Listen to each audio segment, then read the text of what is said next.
क्या आपने कभी यह महसूस किया है कि आपके भीतर कोई ऐसी सूक्ष्म दिव्य शक्ति मौजूद है, कोई ऐसी फ्रीक्वेंसी जिसे हमारे पूर्वज और आशी मुनि भली भांति समझते थे। वे इसे किसी रहस्य की तरह नहीं बल्कि जीवन के स्वाभाविक नियम की तरह जानते थे और इसी के सहारे अपने जीवन को अपनी इच्छा के अनुसार दिशा देते थे। यह कोई नई खोज नहीं है बल्कि एक प्राचीन, लगभग विस्मृत तरंग है जिसे आज हम भूल चुके हैं।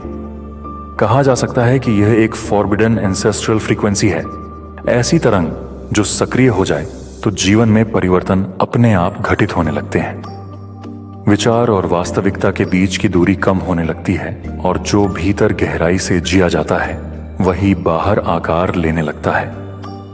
अभी इसी क्षण यदि आप कोशिश करें और किसी ऐसी चीज के बारे में सोचें जो आपके लिए वास्तव में मायने रखती है, जैसे आपके परिवार की खुशी या आपकी सच्ची सफलता, तो आप अपने शरीर में एक अलग ही तरह का अनुभव करेंगे। भीतर कहीं एक हल्का सा फैलाव, एक सकारात्मक खिंचाव, जैसे ऊर्जा सहज रूप से बहने लगी हो। इसके विपरीत जब आप किसी डर, चिंता या असुरक्षा के बारे में सोचते हैं तो वही शरीर सिकुड़ने लगता है, सांस भारी हो जाती है, भीतर एक बोझ और नकारात्मकता महसूस होती है। यह फर्क केवल भावनात्मक नहीं है, यह शारीरिक और ऊर्जात्मक है। अगर आपने इस अंतर को अभी महसूस किया है तो यह इस बात का संकेत है कि आप इस शक्ति को पहचानने की दहलीज पर खड़े हैं। यह अनुभव सिर्फ एक भावना नहीं है और न ही कोई कल्पना। यह इस बात का प्रमाण है कि आपका शरीर उस सूक्ष्म फ्रीक्वेंसी को महसूस करने के लिए तैयार हो रहा है। जब यह प्राचीन फ्रीक्वेंसी सक्रिय होने लगती है तो जीवन का विरोध कम होने लगता है। परिस्थितियां जैसे आपके विरुद्ध खड़ी रहना छोड़ देती हैं और धीरे धीरे आपके साथ बहने लगती हैं। कुछ ही दिनों में यह दिखने लगता है कि इच्छाएं बिना ज्यादा संघर्ष के पूरी होने लगी हैं। यह कोई जादू नहीं है बल्कि एक विशेष वाइब्रेशनल कोड है जो आपके अहंकार को शांत कर देता है और आपको आपकी मूल अवस्था में वापस ले आता है। अक्सर हम यह मान लेते हैं कि हम केवल परिस्थितियों पर प्रतिक्रिया करने वाले प्राणी हैं, लेकिन सच्चाई यह है कि हम अपने अनुभव के रचयिता भी हैं। ठीक वैसे ही जैसे हमारे आराध्य देव भगवान शिव ध्यान में स्थित होकर अपनी इच्छा मात्र से सृष्टि का सृजन और विलय कर सकते हैं, वही शक्ति, वही चेतना आपके भीतर भी विद्यमान है। फर्क सिर्फ इतना है कि वह शक्ति अभी सुप्त अवस्था में है। आज अधिकांश लोगों का जीवन बाहरी परिस्थितियों के अधीन है। विचार, भावनाएं और निर्णय बाहरी घटनाओं के अनुसार बदलते रहते हैं। इसका कारण यह है कि हमने उस अवस्था से संपर्क खो दिया है जहां बाहरी संसार भीतर की स्थिति के अनुसार ढलता है। हर बार जब हम सृजन करने की बजाय केवल प्रतिक्रिया करते हैं, हर बार जब हम प्रवाह में बहने की बजाय जोर जबरदस्ती करते हैं, तो हम उसी उल्टे सिस्टम को मजबूत करते हैं जो हमें बार बार उन्हीं पुराने दुखों और समस्याओं के चक्र में फंसाए रखता है। जो ज्ञान यहाँ साझा किया जा रहा है वह किसी विचारधारा पर नहीं बल्कि एक सटीक आंतरिक मैकेनिज्म पर आधारित है। यह मैकेनिज्म आपकी इच्छा और उसके प्रकट होने के बीच खड़ी झूठी दीवार को धीरे धीरे गिरा देता है। यही वह फ्रीक्वेंसी है जिसे हमारे पूर्वज गहराई से जानते थे और जिसके सहारे वे जीवन को बाहर से नहीं भीतर से संचालित करते थे। वे अस्तित्व से लड़ते नहीं थे बल्कि ब्रह्मांड के साथ मिलकर काम करते थे। यह ज्ञान जिसे कुछ पश्चिमी परंपराओं में गुप्त रखा गया, असल में हमारे अपने प्राचीन ग्रंथों और योग विज्ञान में स्पष्ट रूप से मौजूद है। आशी मुनि जानते थे, यथा पिंडे तथा ब्रह्मांडे।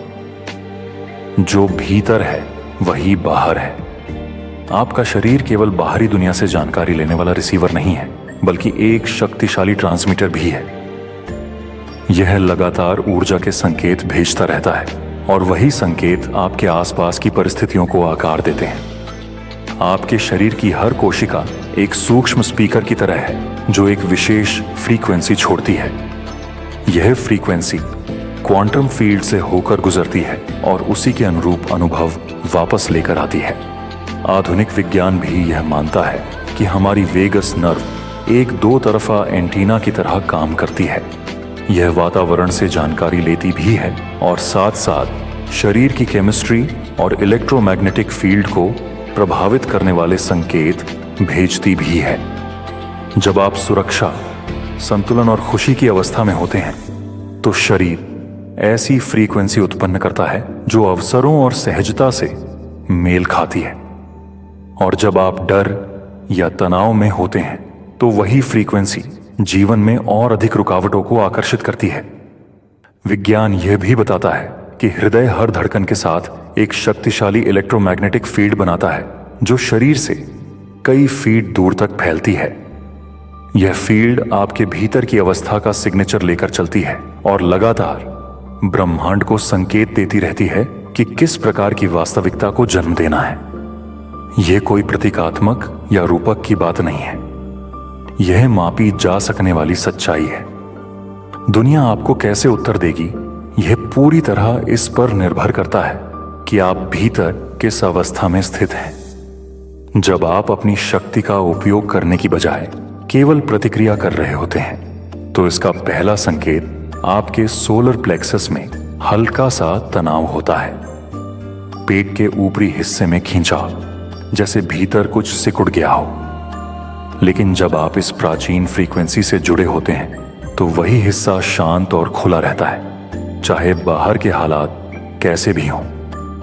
रिएक्टिव अवस्था में दिल की धड़कनें असंतुलित हो जाती हैं और सांसें छोटी होकर छाती तक सीमित रह जाती हैं। इसके विपरीत सजग सृजन की अवस्था में दिल में लय आती है और सांसें गहरी होकर पेट तक उतरने लगती हैं। अभी इस क्षण यदि आप अपनी सांस पर ध्यान दें तो आप स्वयं पहचान सकते हैं कि आप किस मोड में जी रहे हैं। इस आंतरिक गुलामी को तोड़ने की शुरुआत एक सरल लेकिन प्रभावी अभ्यास से होती है।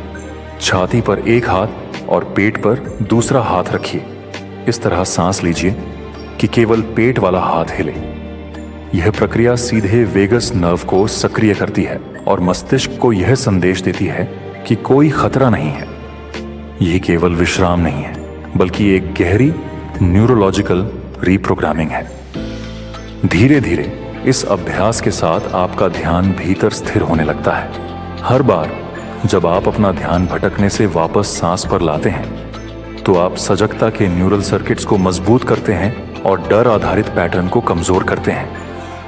यह ध्यान नहीं है बल्कि एक नए आंतरिक ऑपरेटिंग सिस्टम की स्थापना है जहां आप अपनी अवस्था स्वयं चुनते हैं। इस प्रक्रिया की शक्ति तब स्पष्ट होती है जब आपको एहसास होता है कि आप इस अवस्था को कभी भी, कहीं भी, सबसे कठिन परिस्थितियों में भी एक्सेस कर सकते हैं। पेट में ली गई एक गहरी सांस आपको फिर से रचयिता की स्थिति में लौटा सकती है।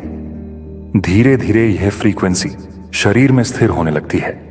इसके संकेत स्पष्ट होते हैं, संयोग बढ़ते हैं, प्रयास कम होता है और परिणाम अधिक सहजता से आते हैं। आपकी उपस्थिति आसपास के लोगों को भी शांत करने लगती है। जब ये संकेत लगातार दिखने लगें तो समझिए कि यह अवस्था अब आपका स्वाभाविक तरीका बन चुकी है। अंततः यह समझ उभरती है कि आप ब्रह्मांड से अलग कोई इकाई नहीं है। आप स्वयं वही चेतना है जो इस रूप में स्वयं को अनुभव कर रही है। जब यह अनुभूति स्थिर हो जाती है तो पीड़ित होने की संभावना समाप्त हो जाती है। आप केवल अपनी व्यक्तिगत जिंदगी को नहीं बदलते बल्कि यह भी दिखाते हैं कि इंसान होने का एक और अधिक सजग और संतुलित तरीका संभव है।